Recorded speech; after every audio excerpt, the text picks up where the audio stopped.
Hi friends, ఈ video నచ్చినట్లయితే like చేయండి, సబ్స్క్రైబ్ చేయండి.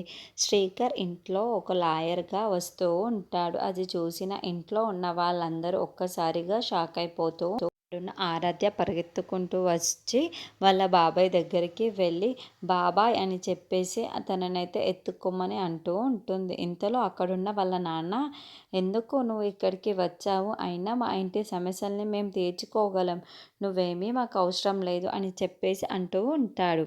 ఆ మాటలు వినగానే అక్కడున్న శ్రీకర్ అయితే, నేను నీ కొడుకుగా రాలేదు, ఒక లాయర్‌గా ఇక్కడికి వచ్చాను. ఎలాగైనా సరే అన్నయ్యని బయటికి విడిపించే బాధ్యత నాది.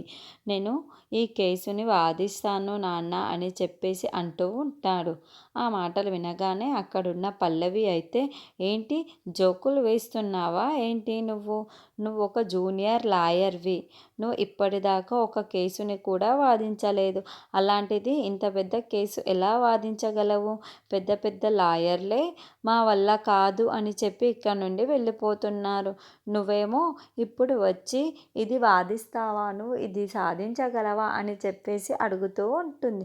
ఆ మాటలు వినగానే ఇంట్లో ఉన్న వాళ్ళందరూ అలా చూస్తూ ఉండిపోతారు. ఇంతలో అక్కడున్న అవని మాత్రం, లేదు, శ్రీకర్ ఇది వాదిస్తాడు, ఎందుకంటే వాడి తెలివితేటలు నాకు తెలుసు.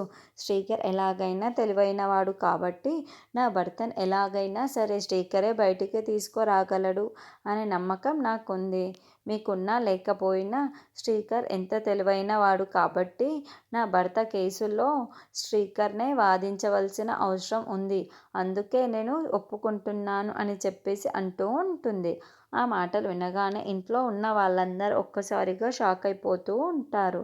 ఇంతలో అక్కడున్న శ్రీకర్ మాత్రం, అన్నయ్య వదిన ఒప్పుకుంది కదా అని చెప్పేసి అనుకుంటూ ఉంటాడు. ఇంతలో అక్కడున్న అవని అలా అనడంతో ఇంట్లో ఉన్న వాళ్ళందరూ ఏమీ మాట్లాడకుండా సైలెంట్గా ఉండిపోతారు. అక్కడున్న వాళ్ళ మామయ్య కూడా, ఇంకెవరు దొరకలేదు కదా, సరే అని చెప్పి ఒప్పుకోవడానికి